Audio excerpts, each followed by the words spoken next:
Welcome to Part 12 of Basic Electrical Engineering, where we'll explore delta/star and star/delta transformations to simplify complex circuits. We often encounter circuits, like this Wheatstone bridge, that are neither simple series nor parallel. These complex networks require special methods, like the transformations we'll discuss, for simplification. Delta networks, shaped like a triangle, and star networks, shaped like a Y or T, are two types of three-terminal networks that can be converted between each other to simplify complex circuits. The core principle of these transformations is equivalence. The resistance measured between any two terminals of the network must remain exactly the same after the conversion. This ensures the rest of the circuit sees no change. Converting a delta loop into a star point uses a formula where the resistance of a star arm, Ra, is calculated by multiplying the adjacent delta resistances, Rab and Rca, and dividing by the sum of all three delta resistances. A memory rule for delta to star conversion is simple.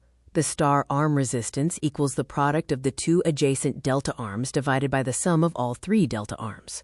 For star to delta conversion, we find the outer loop resistance. The formula for Rab involves summing the two connected star resistances, Ra and Rb, and adding the product of these two divided by the opposite star resistance, Rc. The memory rule here is, a delta arm equals the sum of the two connected star arms, plus the product of those arms, divided by the opposite star arm. This transformation matrix summarizes the rules. Delta to star finds the inner branch, using the product of adjacent arms over the sum of all arms. Star to delta finds the outer loop by summing adjacent arms and adding the product of adjacent arms divided by the opposite arm. A useful shortcut exists when all three resistors in a delta network are equal. The equivalent star resistance is simply the delta resistance divided by 3, and vice versa. To simplify complex networks like the bridge, first identify a delta shape.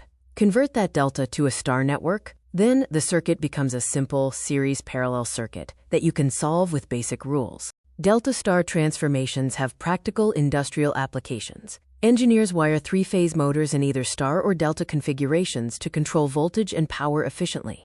These configurations are also crucial in power distribution. Transformers utilize star and delta windings to effectively step voltages up and down across the electrical grid.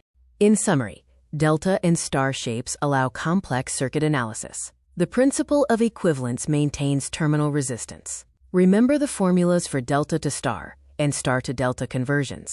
Our next module, Part 13, will cover the units of work, power, and energy. Thank you for watching this video.